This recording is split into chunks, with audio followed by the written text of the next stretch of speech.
साक्षात् परब्रह्म तस्मै श्री गुरवे नमः। कृष्णाय वासुदेवाय हरये परमात्मने प्रणतक्लेशनाशाय गोविन्दाय नमो नमः। कृष्णाय वासुदेवाय देवकी नन्दनाय च नन्दगोपकुमाराय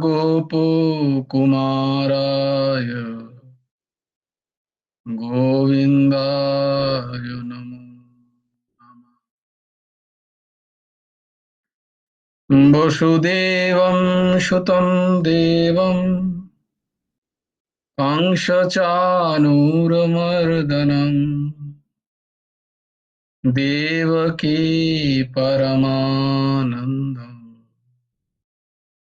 कृष्णं वन्दे जगद्गुरुं। নবকুমার চতুষ্পটিয়ার একটি ক্লাসে তোমাদেরকে স্বাগত। না, আমরা যে শ্লোকগুলো করছিলাম সেগুলো একবার উচ্চারণ করে নিই। ধর্মক্ষেত্রে কুরুক্ষেত্রে সমবেতাयुयुत्सवः मामकाः पाण्डवश्चैव किं अकुर्वत सञ्जय यत्र योगेश्वरः कृष्णो यत्र पार्थो धनुर्धरः तत्र श्रीर्विजयो भूतिर्ध्रुवः नीतिर्मतिर्मम। यदा यदा हि धर्मस्य ग्लानिर्भवति भारत अभ्युत्थानमधर्मस्य तदात्मानं सृजाम्यहम्। परित्राणाय साधूनां विनाशाय च दुष्कृताम् धर्म संस्थापनार्थाय सम्भवामि युगे। कर्मण्येवाधिकारस्ते मा फलेषु कदाचन मा कर्मफलहेतुर्भूर्मा ते सङ्गस्त्व कर्मणि योगस्थः कुरु कर्माणि सङ्गं त्यक्त्वा धनञ्जय सिद्ध्या सिद्धो समो भूत्वा समत्वं योग उच्यते। विहाय कामान् यः सर्वान् पुंश्चरति निःस्पृहः निर्मम निरहङ्कार सा शान्तिम् अधिगच्छति। त्वमेव शरणं गच्छ सर्वभावेन भारत तत्प्रसादात् परां शान्तिं स्थानं प्राप्स्यसि। तद्विद्धि प्रणिपातेन परिप्रश्नेन सेवया उपदेक्षन्ति ते ज्ञानं ज्ञानिनः तत्त्वदर्शिनः। श्रद्धावान् लभते ज्ञानं तत्परः संयतीन्द्रियः ज्ञानं लब्ध्वा परां शान्तिम् अचिरेणाधिगच्छति। कार्पण्यदोषोऽपहतो स्वभावो पृच्छामि त्वां धर्मसम्मूढचेताः यश्रेयसन्निश्चितं ब्रूहि तन्मे शिष्यस्तेऽहं शाधि मां त्वां प्रपन्नम्। सर्वधर्मान् परित्यज्य मामेकं शरणं व्रज अहं त्वां सर्वपापेभ्यो मोक्षयिष्यामि मा शुचः।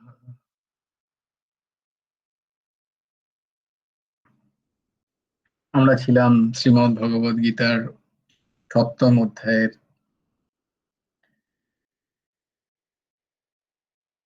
চতুর্থ এবং পঞ্চম অধ্যায় আমরা শ্লোক আমরা দেখেছি। আজকে আমরা দেখব ষষ্ঠ শ্লোক, শ্লোক নাম্বার 6, 6। তোমরা আমার সাথে সাথে উচ্চারণ করো। এতদ্যোনীনি ভূতানি সর্বাণীত্যুপধারয়। এতদ্যোনীনি ভূতানি সর্বাণীত্যুপধারয় অহং কৃৎস্নস্য জগতঃ প্রভবঃ প্রলয়স্তথা। অহং কৃৎস্নস্য জগতঃ প্রভবঃ প্রলয়স্তথা। এতদ্ যোনীনি ভূতানি সর্বাণীত্যুপধারয় অহং কৃৎস্নস্য জগতঃ প্রভবঃ প্রলয়স্তথা। সর্বাণি সমস্ত, ভূতানি প্রাণীদের, এতদ যোনিনি পরা এবং অপরা উভয় প্রকৃতির সংযোগী কারণ, ইতি এরূপ, উপধারয় তুমি জানবে, অহম আমি, কৃৎস্নস্য সমস্ত, জগৎ জগতের প্রভাব উৎপত্তি, এবং তে প্রলয় প্রলয়। অপরা এবং পরা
নেটওয়ার্কের প্রবলেমের জন্য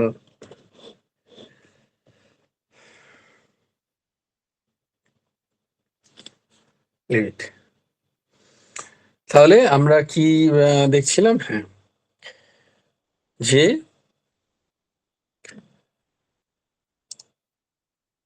ভগবান যে বিজ্ঞানের কথা বলছেন, সেই বিজ্ঞানের কথা অর্জুনকে অনুধাবনের কথা বলছেন ভগবান। যে হে অর্জুন, তুমি এটা অনুধাবন করো, এটা অনুভব করো। কি অনুভব করবে? না,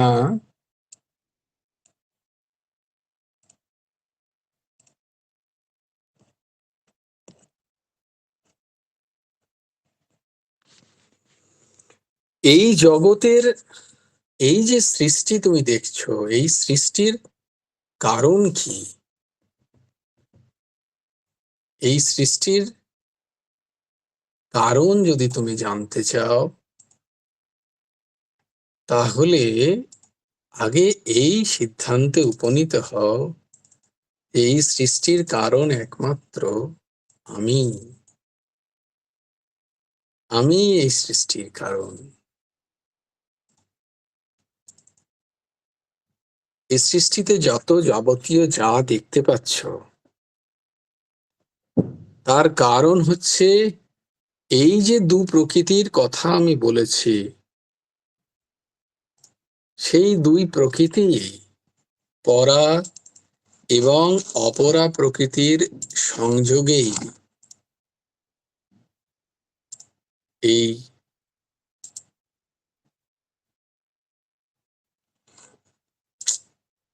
নেটওয়ার্কটা,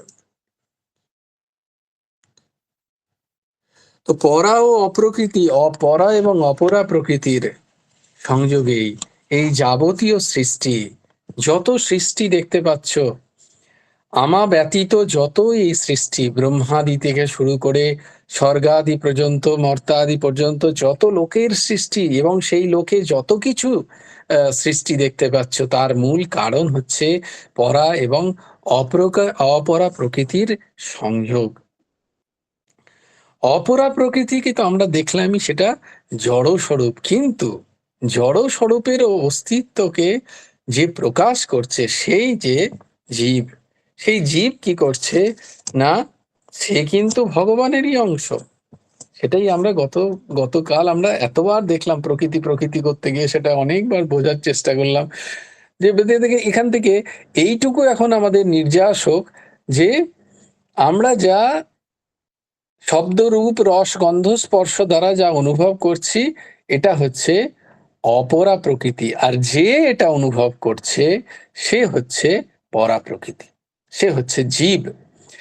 এই জীবও কিন্তু অনুভব করছে না, অনুভব করছে বলে, সে মনে করছে বলে তাকে ভগবান আরেকটা প্রকৃতির নাম দিল পরা প্রকৃতি করে। বস্তুত সে কিন্তু ভগবানেরই অংশ। তাহলে ভগবান বলছেন যে এটাই ঠিক করে নাও যে এই সমস্ত জগতের যে উৎপত্তি তুমি দেখতে পাচ্ছ, এই সমস্ত জগৎ যেটাকে তুমি অনুভব করছো বা অনুভব করছো না, এই সব কিছুই কিন্তু এর নিমিত্তকে কেন হলো, তার কারণ কি যদি বলো, তাহলে সেটা আমি এর নিমিত্ত কারণ। এবং এই জগতের যে সৃষ্টি হিসেবে যে উপাদানগুলো তুমি দেখতে পাচ্ছ, সেই উপাদানও আর কেউ নয়, সেটাও আমি। তাই ভগবান এই শ্লোকে কি বলছেন, যে এখানকার প্রলয়, এই জগতের প্রলয় এবং সৃষ্টির কারণও আমি। হ্যাঁ, উৎপত্তি উৎপত্তি প্রলয়ের কারণ আমি, ভগবান স্বয়ং। তাই এইটুকু দৃঢ় নিশ্চয় করতে হয়, যে এইটুকু দৃঢ় নিশ্চয় করো যে এই জগতে যা কিছু আমরা দেখতে পাচ্ছি, এই সব কিছুই ভগবৎ স্বরূপই। কারণ পূর্ণমাদা, সেই তিনি পূর্ণ, আর পূর্ণম ইদম, এই যে আমি দেখতে পাচ্ছি এখানে যা কিছু, এও পূর্ণ। কেন কেন পূর্ণ হিসাবে? যদিও যদিও তত্ত্বত এটাকে মিথ্যা যদিও বলা যায়, কিন্তু চিদাভাস অনুযায়ী যার চিত্তে এর প্রস্ফুটিত, তিনি সত্য স্বরূপ। তাই পূর্ণমাদা, তিনি যদি পূর্ণ হন, তাই তার থেকে এই জগৎ যেখানে যে চিত্তে এই জগৎ ভাসমান, সেই চিদাভাস স্বরূপ এই জগতের অপরা প্রকৃতিও কিন্তু তাকে অপূর্ণ বলা যাবে না, তাকে অপূর্ণ তথাকথিত বলা যাবে না। কারণ কার্য স্বরূপ, এই জগৎকে আমরা কার্য স্বরূপ দেখতে পাচ্ছি। সেই কার্য স্বরূপ কি কি আছে না, সেটা চেতন প্রকৃতিও আছে, অচেতন প্রকৃতি, জড়া যে যে পরা প্রকৃতি জীব, সে চেতন। আর চেতন সে তো অবিনাশী। কিন্তু যে অপরা প্রকৃতি, যে জড়া প্রকৃতি, তার তো আমরা বিনাশ দেখতে পাচ্ছি। তাই বলছে যে এই জগৎকে যখন তুমি জগৎ হিসাবে বলছো, তখন কিন্তু তার মধ্যে ওই চেতন এবং অচেতন, এই দুটো প্রকৃতি কিন্তু সেখানে বোঝাচ্ছে, বা তাকে উদ্দেশ্য করছেন ভগবান। তাই চেতন অচেতন জগতের দ্বারা কারণ স্বরূপ ওই প্রকৃতিদ্বয়ের অনুমান হয়। এই যে আমরা জগৎ দেখতে পাচ্ছি, তাহলে এর প্রথম কারণ কি না, পরা এবং অপরা প্রকৃতি, তাদের মিলন, পরা এবং অপরা প্রকৃতির মিলন। বলছে যে কারণ যে শরীর, কারণ শরীরের দুটো অংশ, একটা চেতন অংশ, একটা জড় অংশ। জড় অংশে সে কারণ শরীর, তার লয় আছে, তার নিত্যতা নেই। হুম? সে অনিত্য। কারণ শরীরও অনিত্য। কারণ শরীর আছে যতদিন ততদিন বারবার আসা যাওয়া হচ্ছে। কারণ শরীর যেদিন অবলুপ্ত হয় সেদিন আর আসা যাওয়ার চক্কর থাকে না। তাই কারণ শরীরটাও একটা শরীর এবং সেটাও একটা অপরা প্রকৃতি। কিন্তু এই কারণ শরীরটা আমি, এইটা যে চেতন অংশ ভেবে নিয়েছে, এই আমি হচ্ছে সেই অহম। কারণ শরীর আমি, এই অহম, অহমের যিনি কর্তা হয়ে আছেন যে জীব, অহমের যে ওই যে সূক্ষ্ম অহমের যে কর্তা হয়েছেন যে আমি এই কারণ শরীর, বা আমি এই আমার এই কারণ শরীর, এই ভাবনা যার, সেই জীবের মধ্যে মেনে নেওয়া, মেনে নেওয়ার সম্পর্কে জীবও এক প্রকৃতি রূপে অবস্থান করছেন এই সৃষ্ট জগতে। তাই কার্য, কার্যকে যখন দেখতে পাচ্ছি যে এই প্রকৃতি একটা কার্য, একটা কাজ, তাহলে তার একটা কারণ থাকবে। সেই কারণ স্বরূপও বলছে এই প্রকৃতিদ্বয়কেই বলছেন ভগবান যে অপরা এবং পরা প্রকৃতি। যাবতীয় চেতন এবং অচেতন, যত চেতন পদার্থ বস্তু দেখছি বা যত অচেতন পদার্থ বস্তু দেখছি, বস্তু তো আর চেতন একই। অচেতনের, অচেতন পদার্থের নাম রূপে ভিন্নতার কারণে বিভিন্ন দেখতে পাচ্ছি। যেমন উদাহরণস্বরূপ, গয়না তো অনেক রকম, অনেক রকম গয়না, কিন্তু সেই গয়নার মধ্যে যেটা আহ, যেটা একই রূপে বর্তমান সেটা হচ্ছে, যদি সোনার গয়না হয় তাহলে সোনা, সব গয়নাতেই উপাদানটা কিন্তু একটাই, সেটা হচ্ছে সোনা। কিন্তু ফর্ম অনুযায়ী, তার রূপ অনুযায়ী, তার নাম অনুযায়ী তার বিভিন্নতা আমাদের চোখে পড়ছে, তার বিভিন্নতা আমরা দেখতে পাচ্ছি, অনুভব করছি, ব্যবহার করছি, তার নাম এবং রূপ। কিন্তু বস্তুত যদি দেখা যায় এই সবই সোনার গয়না। আচ্ছা, গয়নাটাকে বাদ দিলে সোনাটা থাকে, কিন্তু সোনাটাকে বাদ দিলে কি গয়না থাকবে? ভালো করে ভেবে দেখো তো, বিচার করার বিষয় এইখানে। যে আমি যদি গয়না এই নামটাকে, একটা ফর্মের নামটাকে আমি বাদ দিয়ে দিই, তাহলে কি বস্তু চলে যাচ্ছে? না, বস্তু থাকছে সেখানেই, সোনা কিন্তু থাকছে। কিন্তু আমি বললাম সোনাটাকেই সরিয়ে নেব, তাহলে কোথায় গয়না? তাহলে গয়নার কোনো অস্তিত্ব নেই। ঠিক তেমনি ভাবেই আমরা যদি মাটির কোনো ঘড়া ধরে নিই, মাটির কোনো বাটি ধরে নিই, মাটির কোনো গ্লাস ধরে নিই, সে যখন মাটি ছিল তখন তার সেই ফর্মটা ছিল না। আমি মাটিকে বাদ দিয়ে এগুলো করতে পারি না। মাটির ঘড়া, মাটির গ্লাস, মাটির বাটি, হুম, তো বাটির মাটি তো হয় না। তাই বাটি যতক্ষণ আছে, একটা ফর্ম আছে, ততক্ষণ আমি সেটাকে বাটি বলছি। যখনও সেই ফর্মটা চলে গেল, যে সেই রূপটা যখন তার চলে গেল, তার নামটা যখন রইল না, তখন সে আবার মাটিতে রূপান্তরিত হলো, তাই না? যতই এরকম ঘড়া, কড়াই, গ্লাস, বাটি যাই দেখছো না কেন, এই সব কিছু হচ্ছে নাম এবং রূপাত্মক জগৎ সৃষ্টি। কিন্তু তার মধ্যে মূল উপাদান কি? মাটি। তাহলে মাটিও যেমন আছে, কিন্তু জগৎ সৃষ্টিতে যখন জগৎ উদ্ভাসিত, যখন জগৎ খেলা করছে চারিদিকে, তখন এই ফর্মগুলোকেও দেখতে পাচ্ছি আমরা। তাই জন্য ভগবান বলছেন, প্রভু বলছেন, পরমহংস ঠাকুর শ্রী শ্রী হেমন্তদেব জি তার গুরু মুখে গীতা উপদেশ গ্রন্থ থেকে বলছেন যে যাবতীয় এই যত কিছু চেতন এবং অচেতন উৎপত্তি ধর্মা, যত প্রাণীগণ এই চেতন এবং অচেতন প্রকৃতি দ্বয় হইতেই উৎপন্ন হয়ে থাকে। এই যে পরা এবং অপরা প্রকৃতির সংযোগ এদের উৎপত্তির কারণ। যেহেতু যেহেতু কার্য ও চেতন, কার্য একটা আর চেতন একটা। কার্য হচ্ছে জড়, আর কার্যের যিনি কারণ, যে চেতন অংশ, সে কার্য ও চেতন এবং অচেতন এটা দ্বিবিধ, এটা দেখা যাচ্ছে। এটা আমরা এই জগৎ সৃষ্টিতে দেখতে পাচ্ছি। সেই হেতু সেই যে কার্যের কারণ একজন আছেন, যেহেতু কার্য আছে, সব ক্ষেত্রে এটা কিন্তু সত্যি। যদি কাজ থাকে, যদি কোনো কাজ থাকে মানে কি, যদি কোনো জিনিসকে আমরা দেখতে পাচ্ছি, কোনো ঘটনাকে আমরা দেখতে পাচ্ছি, কোনো কোনো ঘটনা ঘটছে, কার্য মানে ঘটনা ঘটছে, ঘটনা মানে কার্য থেকে কোনো ফলস্বরূপ কোনো বিষয়। হুম? এই যা কিছু সৃষ্টি, সে তাতে একটা কার্য আছে, এটা তো বোঝা যাচ্ছে। তার মানে কোনো একটা বিষয় যখনই আমাদের চোখে পড়ছে, এটা থেকে এটা হয় যে হঠাৎ করে এরকম হয়ে গেল না, কেউ ছড়ি ঘোরালো, বিগ ব্যাং হয়ে গেল, আর এরকম একটা তৈরি হয়ে গেল। এইরকম অদ্ভুত একটা মেনে নেওয়ার ঘটনা থেকে তাকে কার্য বলে ভেবে তার একটা কারণ আছে, এটা অনেক বেশি যুক্তিসঙ্গত। তাই বলছেন যে সেই হেতু যে কারণ, তৎকারণ ও চেতন ও অচেতন স্বরূপ, চেতন স্বরূপ পরা প্রকৃতি, অচেতন স্বরূপ অপরা প্রকৃতি।